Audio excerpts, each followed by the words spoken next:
Hello student, welcome. पिछले video के अंदर अपन लोगों ने इलेक्ट्रिक डाइपोल की अक्षीय रेखा पर विद्युत क्षेत्र की इंटेंसिटी निकाली।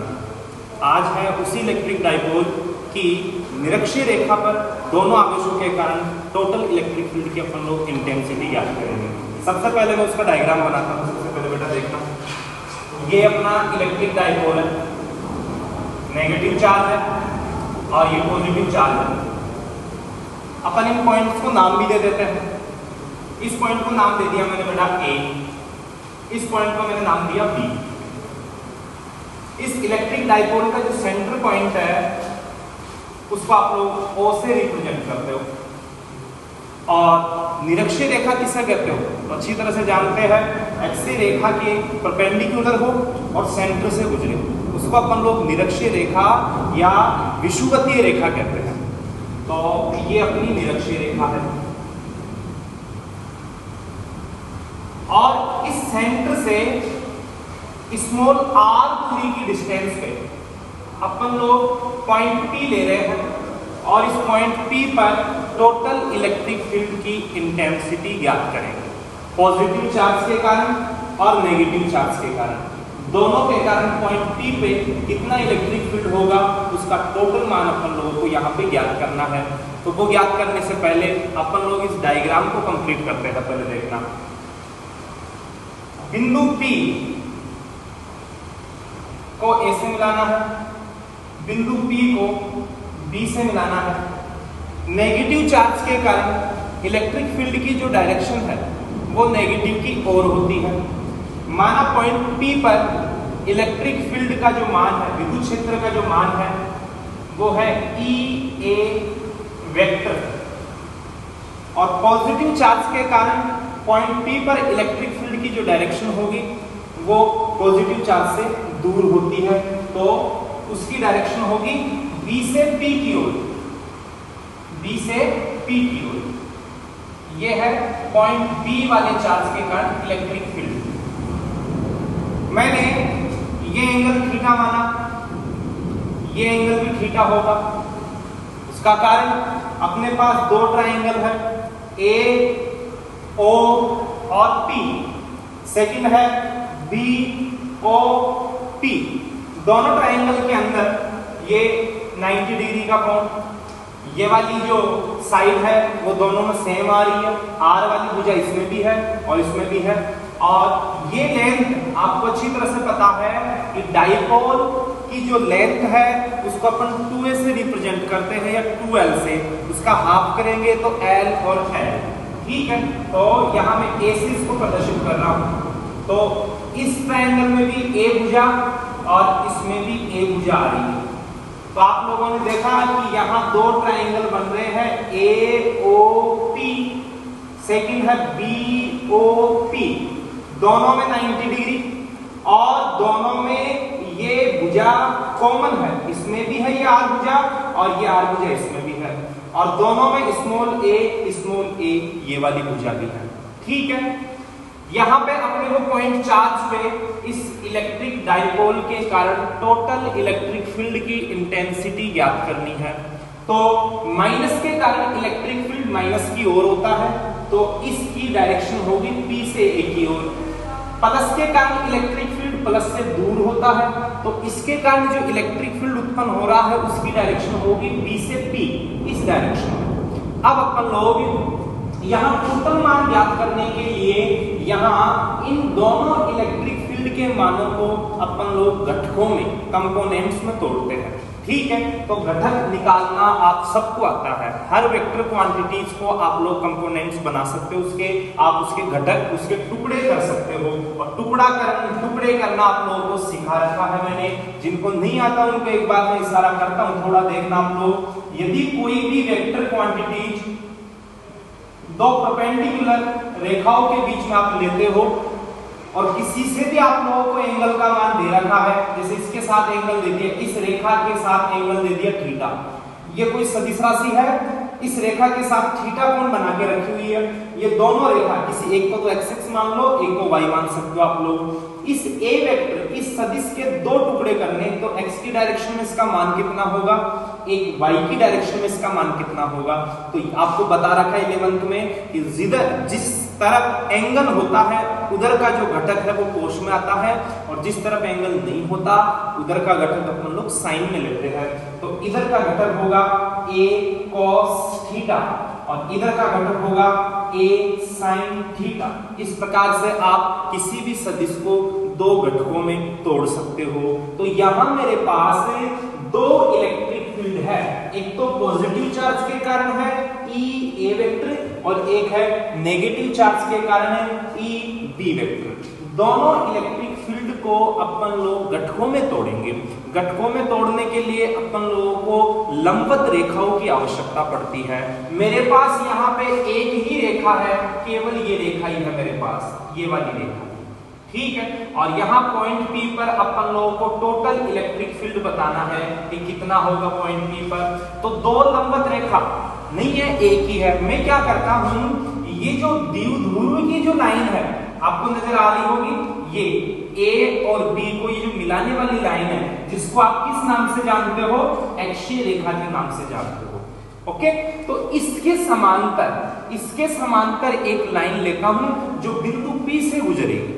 कहां से गुजरेगी, बिंदु P से। तो अपन लोगों ने ये एक रेखा खींची जो बिंदु P से गुजर रही है, ये, और इसके समांतर, इसके इस अक्षीय रेखा के समांतर, जो द्विध्रुव की अक्षीय रेखा है इसके समांतर ले ली मैंने ये वाली लाइन।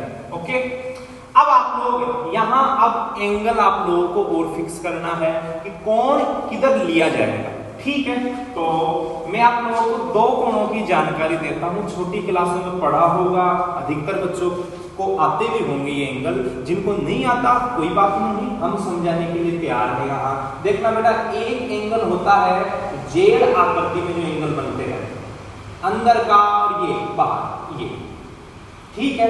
ये जेड आपका कैसे भी आए बेटा, कैसे भी, ऐसे हो, बस शर्त है ऊपर और नीचे की लाइनें, दो लाइनें समांतर होनी चाहिए, तीसरी लाइन को ऐसे काटनी चाहिए। इस कंडीशन में दो एंगल बनेंगे, ये आपस में बराबर होते हैं। ये देखो ये बन रहा, आप लोग जरूरी ऐसे ही लो, ऐसे भी ले सकते हो, एन साइज में भी ले सकते हो।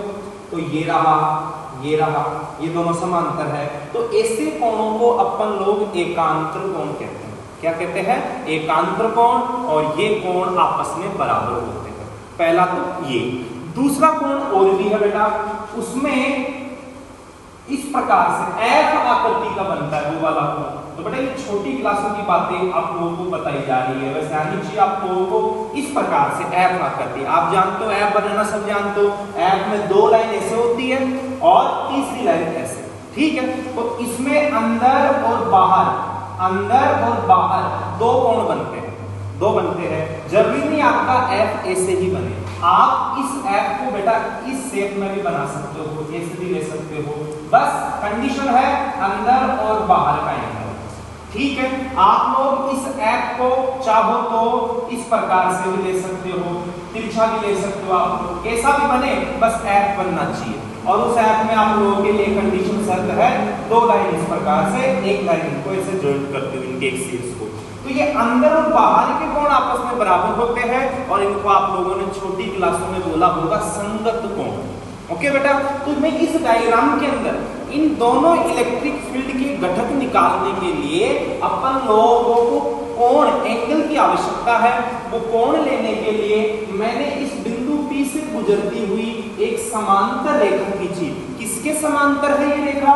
ये रेखा है इस विद्युत द्विध्रुव की जो अक्षीय रेखा है, इसके समांतर रेखा है बेटा ये, ठीक है। और अब मैं यहाँ ये दो कोण ढूंढने जा रहा हूँ, एक तो एकांतर कोण और एक लेना अपन लोगों को संगत कोण। देखना बेटा, दोनों कोण आपको मिल सकते हैं। तो मैंने कहा संगत कोण आप ऐसे भी ले सकते हो, ऐसे भी आप लोगों को बेटा संगत कोण मिल सकता है। बस शर्त है अंदर और बाहर के ये कोण बराबर होते हैं। ये दोनों कोण बराबर, ये दोनों आपस में बराबर है। किसी भी आकृति में हो, बस इस प्रकार से दिखनी चाहिए आप लोगों को।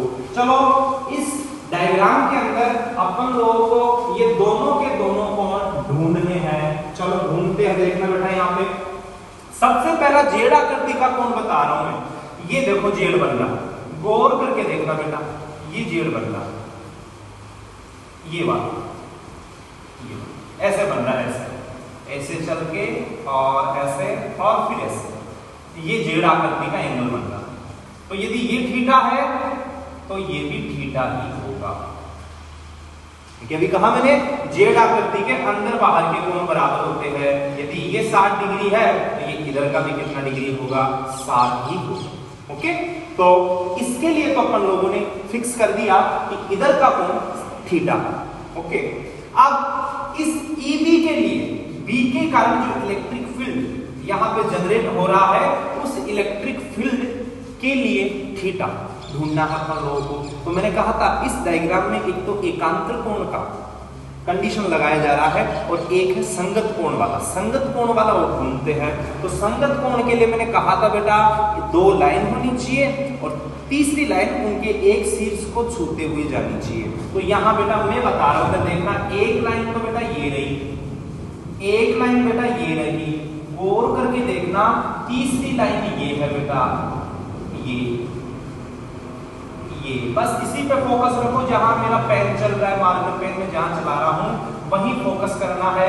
क्या ये F बन चुका है? अब आपने कहा हाँ, आपने जैसे कहा वैसे F बन रहा है। ठीक है, ये देखो 2 लाइन तो ये है और तीसरी लाइन को छूते हुए ये जा रही है। तो अंदर अंदर का थीटा ये रहा और बाहर का ये तो ये भी थीटा। इस प्रकार से ये 2 कोण थीटा है। ठीक है, F देखना आप लोगों को, ये तीसरी लाइन ऐसे और फिर ये 2 ऐसे, ये अंदर का थीटा, ये भी थीटा। तो ये इस प्रकार से हम लोगों को ए के कारण जो इलेक्ट्रिक फील्ड है, बी के कारण जो इलेक्ट्रिक फील्ड है, उनके घटक निकालने हैं। वो घटक निकालने के लिए सबसे पहले आप लोगों ने डायग्राम के अंदर थीटा जो कोण था उसको फिक्स किया कि कहां होगा।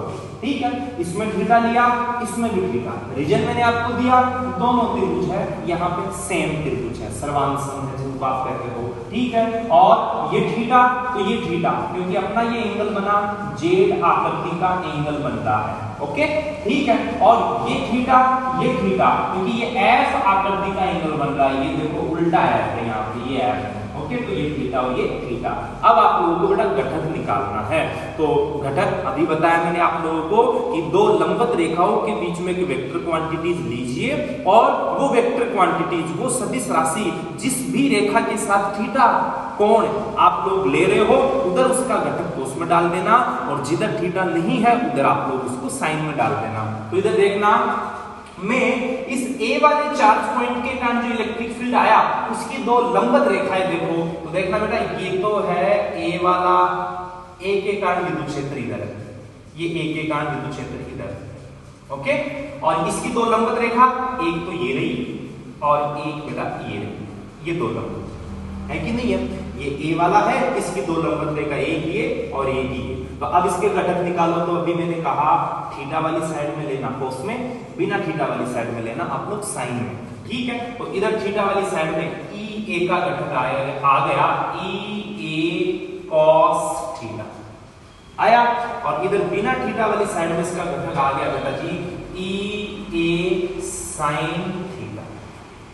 ओके, बी का और निकालो। बी के लिए 2 परपेंडिकुलर 2 लंबवत रेखा कहां है देखना है आप लोगों को।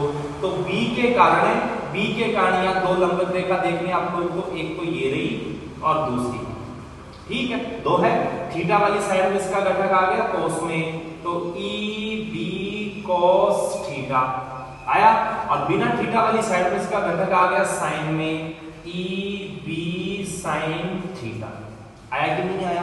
ठीक है, तो सबसे पहले इस प्रकार से आप लोगों को बेटा डायग्राम कंप्लीट करना होता है। तो डायग्राम को एक बार दोबारा से देख लो, डायग्राम अच्छी तरह से समझ गए तो ऐसे मान लो अपना आधा डेरिवेशन यहीं पर कंप्लीट हो गया। ठीक है, डायग्राम अपने समझना जरूरी है, रख नहीं सकते आप लोग यहाँ पर डायग्राम को। तो देखना, एक बार रिवाइज करवा रहा हूँ इसी डायग्राम को। ये बीच की डिस्टेंस अपन लोगों ने इसको ने दोनों की। तो फटाफट एक बार डायग्राम को दोबारा देख लो आप लोग। मैंने क्या किया, ये एक द्विध्रुव लिया मैंने, ये द्विध्रुव लिया, ये वाला जिसका पॉइंट ए पे माइनस चार्ज है, पॉइंट बी पे प्लस चार्ज है। द्विध्रुव की लंबाई है 2a, द्विध्रुव का सेंटर वाला पॉइंट है O। इस सेंटर वाले पॉइंट ने A से डिस्टेंस कर ली a स्मॉल a, और इस सेंटर वाले पॉइंट की B पॉइंट से डिस्टेंस है स्मॉल a। ठीक है, A पॉइंट पे माइनस चार्ज है, B पॉइंट पे प्लस चार्ज है।